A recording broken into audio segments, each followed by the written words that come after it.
The room was deathly silent except for the rasping breaths of a dying woman. Her broken body lay crumpled on the floor, her face turned toward the doorway, her eyes staring blankly into the void as if pleading for mercy from an unseen force. Blood pooled beneath her, staining the cracked wooden floorboards a deep, ominous red. Her husband, Nnamdi, stood frozen in the corner, his fist still trembling with the rage that had driven him to this moment. His chest heaved, and his mind raced, but no amount of air could quench the suffocating weight of realization pressing down on him. He had killed her. Nnamdi sank to his knees, his hands covering his face as guilt clamped around his heart like iron chains. Yet, in the depths of his despair, he couldn't escape the echoes of his past, the rhythmic thud of fist on flesh, his mother's muffled sobs behind closed doors, and his father's cold, unrepentant voice barking orders as though nothing had happened. This was not who he wanted to be. But this was who he had become. Nnamdi was born into a world of shadows. His earliest memories were tinged with fear and confusion, hiding behind the tattered curtains of their one-room house in the heart of a rural Nigerian village. His father, Obiora, was a fisherman by trade and a tyrant by temperament.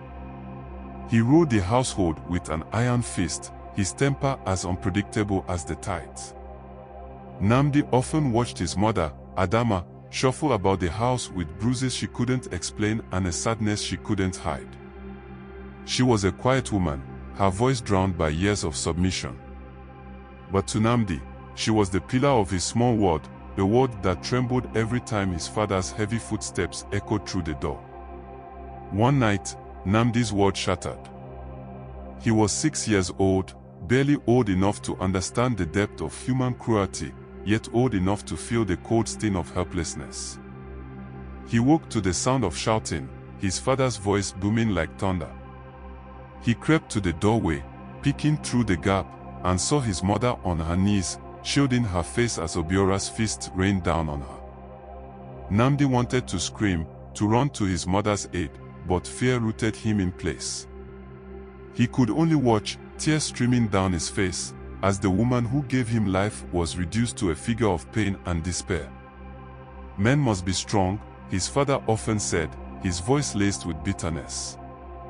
Women need discipline. That's the way of the world. Those words became etched into Nnamdi's young mind, though they never sat right with him.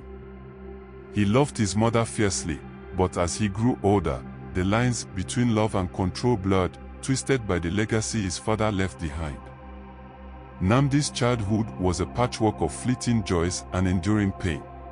While other children ran freely in the fields, chasing kites made of palm fronds, Nnamdi stayed close to home, tethered by an invisible chain of fear. The fear wasn't of the world outside, it was of the man inside their home. Obiora was a fisherman, but not the kind celebrated in folk songs for braving the waters and providing for his family. He was a man of unpredictable moods, as wild and untamed as the river itself. Some evenings, he returned from the river with a sack full of fish and a rare smile, lifting Nnamdi high in the air. But on most nights, he came back empty-handed, his face a thundercloud, and his fist ready to strike. Nnamdi remembered one particular evening when his father's rage was like a storm breaking over their small house. His mother had dared to suggest they sell some of her woven baskets to make up for the lack of fish.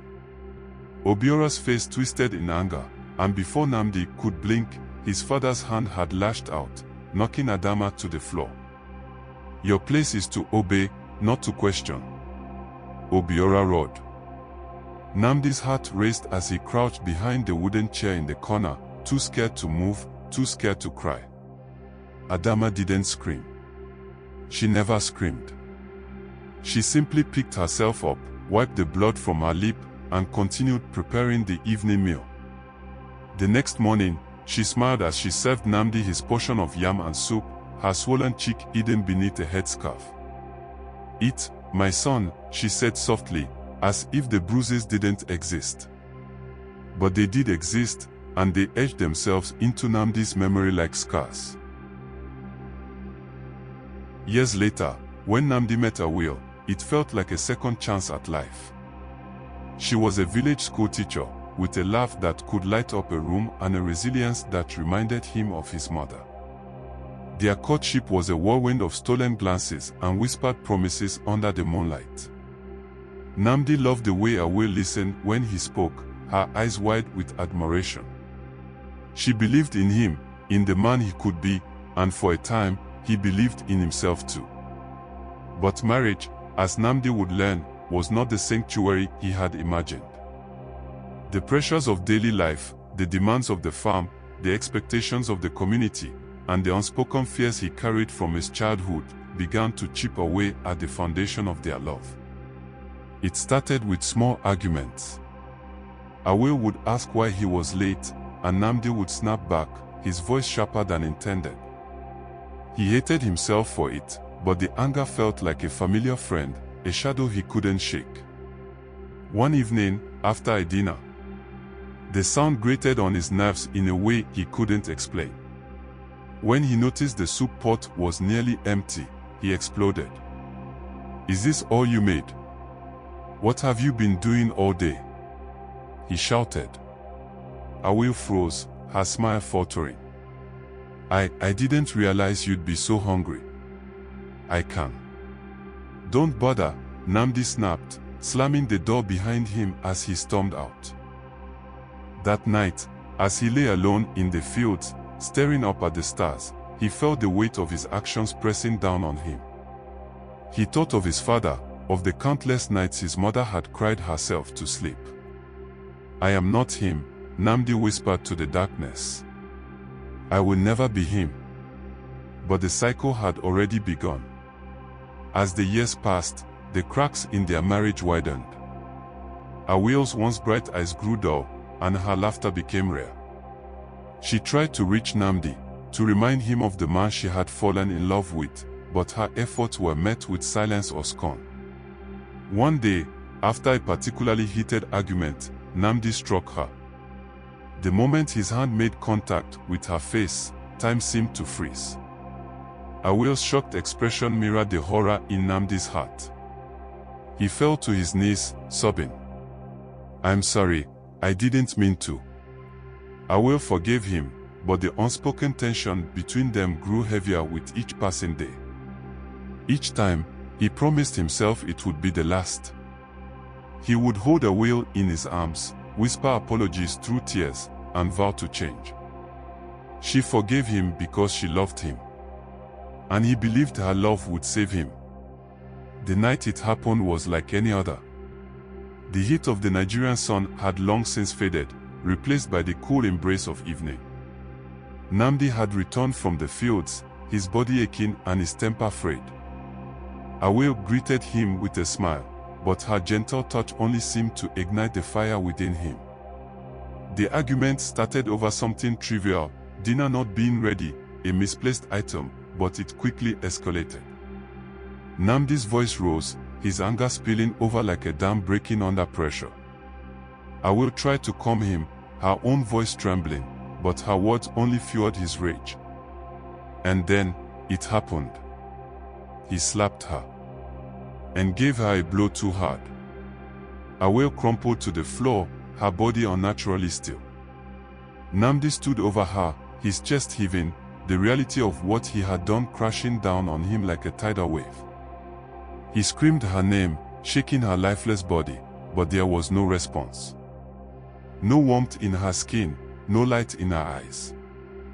The neighbors came running, their horrified faces illuminated by the flickering lanterns they carried. Someone called the police. Nnamdi didn't resist when they placed the cuffs on his wrist. He didn't speak as they led him away, leaving behind the home he had built and destroyed with his own hands. He was sentenced to prison.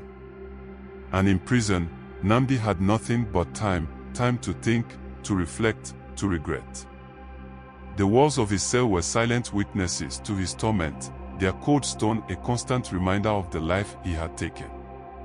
He thought of his mother, of the sacrifices she had made to protect him, and how he had betrayed her memory. He thought of Awil, of her laughter, her kindness, and the love she had given so freely. And he thought of his father, the man who had taught him what it meant to be strong, and how that lesson had destroyed them both. Nnamdi wrote letters to Awil's family, letters filled with apologies they would never read.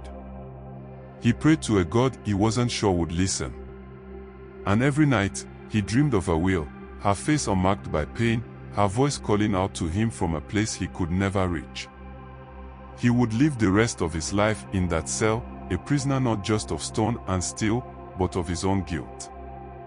In the quiet moments of his confinement, Nnamdi often wondered if things could have been different. If he had spoken out as a child, if he had sought help, if he had broken the cycle instead of perpetuating it. But the past could not be rewritten, and the sins of blood and bone would endure. For in the end, it was not the feast that destroyed him, but the silence. Thanks for watching. Please don't forget to like and leave a comment on this video, and please subscribe and on the notification button for more interesting stories as this.